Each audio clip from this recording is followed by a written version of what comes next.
Howdy, my name is Daxio, and this is Plugged In News. In today's Pin Update, we have residents feel trapped by the George Floyd Autonomous Zone in Minneapolis, and Portland DA is now under investigation for selective prosecution. It's going to be a little shorter episode today, just like the last one. There wasn't that much news, or like newsworthy news, so, Alright, let's get right into that. Alright, for our first story today, from the Daily Wire by Emily Zanotti. It's titled, Residents Trapped by George Floyd Autonomous Zone Beg Minneapolis for Help Following Murder. It reads, neighbors of George Floyd Square, the makeshift memorial that sprung up where George Floyd died while in Minneapolis police custody, is now an autonomous zone, and the memorial's neighbors who ended up in the zone by having an unlucky address are begging the city to intervene after a series of violent events. In just the last 10 days, the area has developed into a war zone, according to residents of the low-income, largely minority neighborhood that surrounds the George Floyd Memorial turned eternal protests, who submitted their own op-ed to the Minneapolis Star-Tribune Tuesday begging for help. As neighbors of 38th Street and Chicago Avenue, also known as George Floyd Square or the Autonomous Zone, we are witnessing a revolution by day and a devolution by night, they said. Prayer gatherings canceled, rallies canceled, visitors arriving with flowers in hands only to retreat to their cars when greeted by the sounds of gunshots, and neighbors ducking for cover behind our houses, children in tow. They followed their plea with a list of incidents that took place just in the last 10 days, beginning with the murder of a volunteer worker at the memorial on March 6 and ending with a high-speed police chase that ended in an armed standoff with the police. Some members of the community are helping, and Minneapolis is giving $500,000 to business owners who are being impacted by the loss of the business in the zone. Really? Why don't you just get these protesters out of here and let these businesses run? They're disrupting businesses.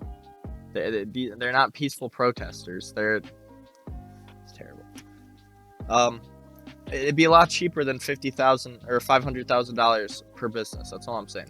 But neighbors say that there are other issues, specifically that the autonomous zone is anti-police and they still are in need of both law enforcement and emergency services, even if the guardians believe themselves to be law. We will also continue to call 911 as the devolution continues, they wrote. We are unsure when help is coming. People don't feel safe. They are selling their homes. They hear gunshots. They know the police are not coming into the neighborhood, one neighbor told a local news affiliate. I'm hearing overwhelmingly from community members who, quite frankly, are feeling hostage over there at their situation, and we cannot allow for the violence to continue to happen, the Minneapolis police chief told a press conference on the issue last week. The Guardian says that they will not budge on the issue, and police are not needed. Instead, activists, residents, and caretakers of the square say that they have sent 24 demands to the city they believe would create a pathway to restore justice and healing if and when the blockade goes, including money for youth justices and health care. They say not one has been met yet. Minneapolis police say that they will clear the autonomous zone, at least where it blocks city roads, but much of it will be left alone while Derek Chauvin, the cop charged with killing George Floyd by kneeling on his neck for 9 minutes during arrest because it allows for some of the activism to be predictable. This story is just interesting because, again, they're giving $500,000 to these businesses because activists are keeping them closed and causing violence and taking over a small part of a town. And instead of them just getting these activists out of here and probably costing a lot less money than $500,000 per business, they're not doing this. It's crazy. Alright, this is by the National Conservative. There's no author for this, but the title is Portland DA is now under investigation for selective prosecution. Multnomah County District Attorney Mike Schmidt has refused to prosecute over 91% of his cases brought against BLM and Antifa. Based on his own tweets, he's quite proud of this. Now, Bradbury, the district attorney for the neighboring Yamhill County, has agreed to oversee an investigation into Mike Schmidt for selective prosecution. Attorney D. Angus Lee is alleging that Mike Schmidt is violating official MCDA policy and engages in selective prosecution of individuals based on their political ideologies. If the state is allowed to prosecute us based on our political activity, we are not free people.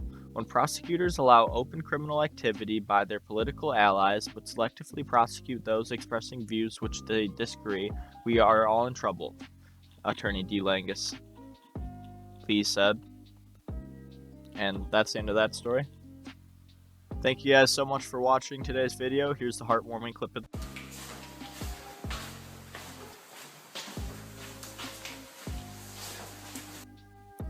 Thank you guys so much for watching. Don't forget to drop a like, drop a sub. Make sure you comment down below. Let me know how I'm doing, what I can do to improve. Stay plugged in. And remember, all facts, no cap. Peace out.